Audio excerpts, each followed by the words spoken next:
Stock market में एक नया मेन लाइन आईपीओ खुलने वाला है जिसका नाम है विष्णु प्रकाश आर पुंगलिया लिमिटेड। कंपनी का जो आईपीओ है वो खुलने वाला है 24 अगस्त से 28 अगस्त के बीच में। तो ये कंपनी जो है इस आईपीओ के थ्रू जो लेके पैसे उठाना चाह रही है वो लगभग है 308 करोड़ रुपए। और आईपीओ का जो प्राइस रखा गया है वो कितना 99 रुपीज़ और 150 का लॉट साइज। तो आपको एक लॉट की आईपीओ की फाइल लगाने के लिए 14,850 रुपये की जरूरत पड़ने वाली है। राइट। सो अब इस आईपीओ के अंदर पूरा का पूरा फ्रेश इश्यू ही मतलब नए शेयर्स ही जारी करने वाले हैं। बाकी जो ऑलरेडी स्टॉक मतलब इसके कंपनी जिसके पास स्टॉक्स हैं मतलब प्रमोटर्स वो अपने शेयर्स नहीं बेच रहे हैं। सिर्फ कंपनी में ही पैसे जाने वाले हैं सारे के सारे।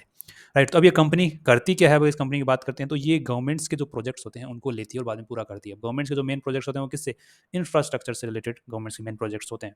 सो ये इंफ्रास्ट्रक्चर से रिलेटेड गवर्नमेंट प्रोजेक्ट्स उनको लेती है, जैसे वाटर सप्लाई प्रोजेक्ट्स ले लिया, रेलवे के प्रोजेक्ट्स ले लिए, रोड के प्रोजेक्ट्स ले लिए, रोड बनाना, ब्रिज बनाना वगैरह वगैरह, इरिगेशन नेटवर्क प्रोजेक्ट्स ले लिए, जैसे मान लीजिए कोई कैनल बचानी है, कैनल लगा दी, लोगों के खेतों तक कैनल पहुंचानी है, कैनल से पानी पहुंचाना है तो वो प्रोजेक्ट्स ले लिए, इस टाइप से।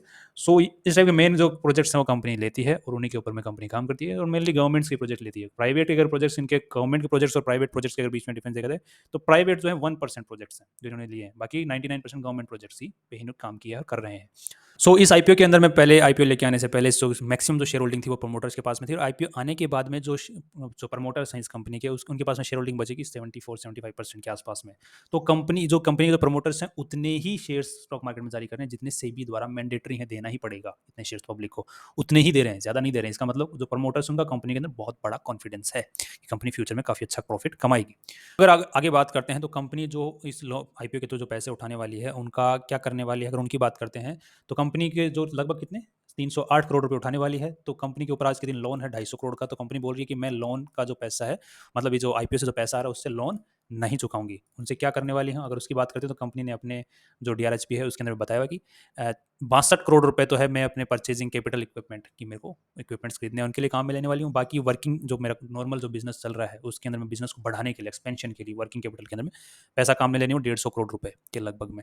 और जनरल कॉर्पोरेट पर्पसेस के अंदर बाकी पैसा काम में आने वाला है। सो लोन नहीं चुका रही है। राइट। अब अगर नेक्स्ट बात करते हैं तो कंपनी की जो और भी काफ़ी सारी चीज़ें हैं कि कंपनी किस हिसाब से अपनी कमाई कर रही है उनकी बात करते हैं तो कंपनी आज के दिन जो रिसेंट रिजल्ट के अकॉर्डिंग कंपनी ने यहाँ पर लगभग जो सेल की है, मतलब जो प्रोजेक्ट्स किए हैं उनसे कंपनी के अंदर पैसा आया है, गवर्नमेंट ने जो प्रोजेक्ट्स किए उनसे पैसा आया है कंपनी के पास में, तो वो है 1100 करोड़ के लगभग पैसा आया है। उसमें से राजस्थान के जो प्रोजेक्ट्स हैं, राजस्थान गवर्नमेंट के जो प्रोजेक्ट्स हैं वहाँ से जो पैसा आया है वो लगभग 781 करोड़ रुपए तो सिर्फ राजस्थान से आया है। तो एक बड़ा चंक जो कंपनी के जो प्रोजेक्ट्स हैं वो राजस्थान में हो रहे हैं। बाकी यूपी में जो कि एक कांग्रेस शासित देश मतलब ये राज्य है, ये राजस्थान, और बाकी के जो राज्य हैं वो जो कांग्रेस शासित नहीं है, बीजेपी शासित है, वहां से भी अच्छा खासा कंपनी का बिजनेस आ रहा है, लगभग 30% के आसपास वहां से भी आ रहा है कंपनी का काम। अब आज के दिन अगर यहाँ पे देख ले रहे हैं कि जो पूरी कमाई की है उसमें से कितना पैसा कौन कौन से सेगमेंट के प्रोजेक्ट से आया है, तो यहाँ पे लगभग कंपनी बोली कि 997 करोड़ तो वाटर सप्लाई प्रोजेक्ट से ही आया है। ठीक है, क्योंकि राजस्थान है, राजस्थान के अंदर में वाटर का भी बहुत ज़्यादा काम चल रहा है क्योंकि काफ़ी सारे जो डिस्ट्रिक्ट्स हैं वो वाटर की जो मार होती है उसको झेल रहे हैं, तो वहाँ पर काफ़ी ज़्यादा वाटर कैनाल्स के प्रोजेक्ट्स चल रहे हैं राजस्थान के अंदर में आज के दिन। तो वहाँ से अगर देखा जाए तो कंपनी का मैक्सिमम रेवेन्यू राजस्थान से है और वो मैक्सिमम वाटर से ही आया है। तो यहाँ पे 97 85%, बाकी रेलवे प्रोजेक्ट से 6.5%, 6%, इरीगेशन से 1% के आसपास, इस तरह से कंपनी के जो रेवेन्यूज़ आए हैं। सो मोस्टली राजस्थान में, बाकी कंपनी ऐसा कोई गवर्नमेंट से रिलेटेड कुछ है नहीं वो। राइट। नेक्स्ट अगर हम लोग चलते हैं यहाँ पर एंड ओके, तो यहाँ पे अब नेक्स्ट हम देख लेते हैं कि रेवेन्यू किस हिसाब से कंपनी का हुआ है, टोटल इनकम किस हिसाब से हो रही है कंपनी की, एबिटा परसेंटेज निकालने की कोशिश करते हैं जिससे हमें थोड़ा सा ये पता चल जाए कि कितना कंपनी निकाल पा रही है अपने उससे। तो यहाँ पे लगभग कंपनी जो नेट मार्जिन कंपनी बचा पा रही है, सॉरी ग्रोस मार्जिन जो कंपनी बचा पा रही है वो 13% की ग्रोस मार्जिन बचा पा रही है। पर ग्रोस मार्जिन के बाद में कंपनी के दो खर्चे मेन बड़े होते हैं। एक तो होता है डेप्रिसिएशन का, जो कंपनी डेप्रिसिएशन चार्ज करती है, दूसरा ब्याज देना जो लोन ले रखा है उसका। तो मेन दो बड़े खर्चे थे, जिसके बाद में नेट मार्जिन बचता है तो वो 7% का ही कंपनी बचा पा रही है आज के दिन में। सो 7% का नेट जो प्रॉफिट है कंपनी बचा पा रही है, that is again good, that is not bad actually.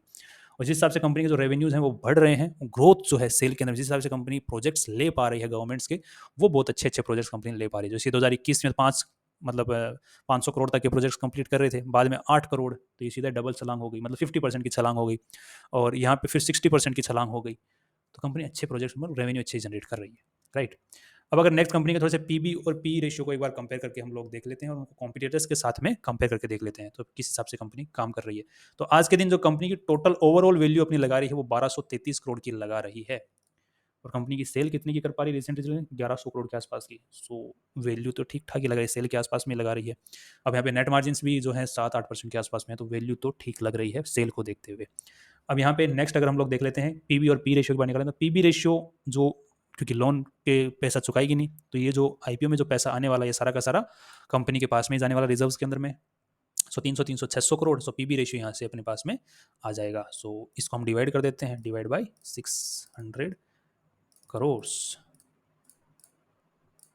ये हो गया 2 का पीबी रेशियो। सो 2 का PB ratio is not that bad, ठीक है। और इसी को एक बार कंपेयर करके देख जैसे इसका कॉम्पिटिटर है पीएनसी इंफ्राटेक, उसका भी 2 का पीबी रेशियो, एचजी का 3 का, एनसीसी का 1.5 का। बट ध्यान रखिएगा एनसीसी इतना ज़्यादा नहीं कमा रही जितना वो कंपनी कमा रही है। आईटीडी सीमेंटेशन 3 का।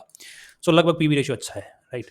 नेक्स्ट हम लोग थोड़ा सा पी रेशियो एक बार निकाल लेते हैं। तो रिसेंट अर्निंग है उसके अकॉर्डिंग अगर हम लोग ले लेते हैं यहाँ पे, तो यहाँ पे कंपनी ने नेट जो प्रॉफिट कमाए हैं वो 90 करोड़ के कमाए हैं, राइट। तो 90 करोड़ के हिसाब से यहाँ पे कैलकुलेट कर लेते हैं एक बार। 90 करोड़।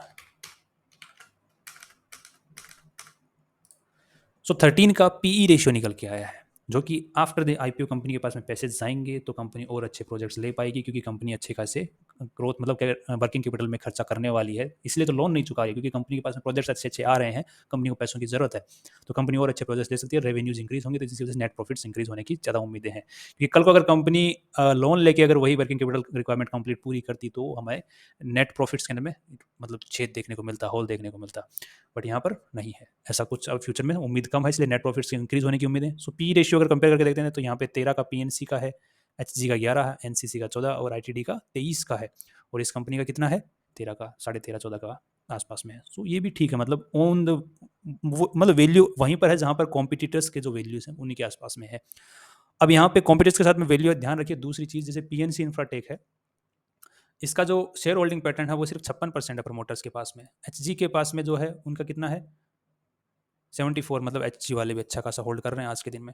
एनसीसी का अगर हम लोग देखते हैं प्रमोटर्स का तो 22% के आसपास में, आईटीडी सीमेंटेशन का 46%, मतलब अच्छी खासी, मतलब इसको अगर कंपेयर किया जा सकता है कि जो प्रमोटर्स अच्छा खासा कॉन्फिडेंस अपनी कंपनी में दिखा रहे हैं तो वो एचजी वाले भी दिखा रहे हैं, एचजी इंफ्रा इंजीनियरिंग वाले भी।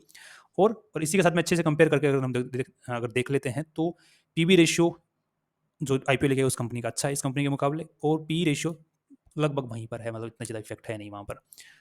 So finally, हमारी on the basis of PE, PB and all these what we have already seen, on the basis of this and also हमने थोड़ा सा आजकल हम चैट जीपीटी का भी यूज़ करें, एआई की तरफ अपने काम को थोड़ा बहुत शिफ्ट करने की कोशिश करें, तो चैट जीपीटी को भी हमने पूछा कि बताओ आपकी क्या राय है इस आईपीओ के अंदर, आप अप्लाई करना चाहेंगे कि नहीं करना चाहेंगे आपकी पूरी एनालिसिस के बाद में। तो चैट जीपीटी ने अपनी पूरी एनालिसिस की एंड बाद में चैट जीपीटी ने जो बताया उसको अगर आपके साथ में शेयर करते हैं, तो यहाँ पर काफ़ी सारी परमिशंस लेने के बाद में फाइनली चैट जीपीटी ने कहा कि yes I would definitely apply in this IPO. So हमने भी अपनी एनालिसिस कर ली, चैट जीपीटी ने भी अपनी कर ली। अब फाइनली एक बार देख लेते हैं कि मार्केट क्या बोल रहा है, मतलब हवा क्या बोल रही है, क्योंकि अच्छे अच्छे आईपीओस खुल रहे हैं और वैल्यूज भी अच्छी हैं और गवर्नमेंट प्रोजेक्ट्स लेती है, तो एक हवा कैसी बन रही है मार्केट के अंदर में, तो वो हमें जीएमपी के अंदर में पता चल जाएगा कि gross market grey market price क्या चल रहा है। यहाँ पे जीएमपी कितना चल रहा है, कहाँ गया, विष्णु प्रकाश आर आईपीओ, तो ये 40% की तरफ पॉजिटिव में चल रहा है, जो कि हमें भी ठीक ठाक लग रहा है, राइट। तो हम इसके अंदर डेफिनेटली अप्लाई कर सकते हैं for listing gains also and for longer term also we can apply in this, right. So अगर एंकर इन्वेस्टर्स इसमें अच्छे खासे घुसते हुए नजर आते हैं तो फ्यूचर में हमें लिस्टिंग होने के बाद में भी इसमें गेन हो सकता है, चांसेस देखने को मिल सकते हैं और भी ज़्यादा गेन होने के। So finally on the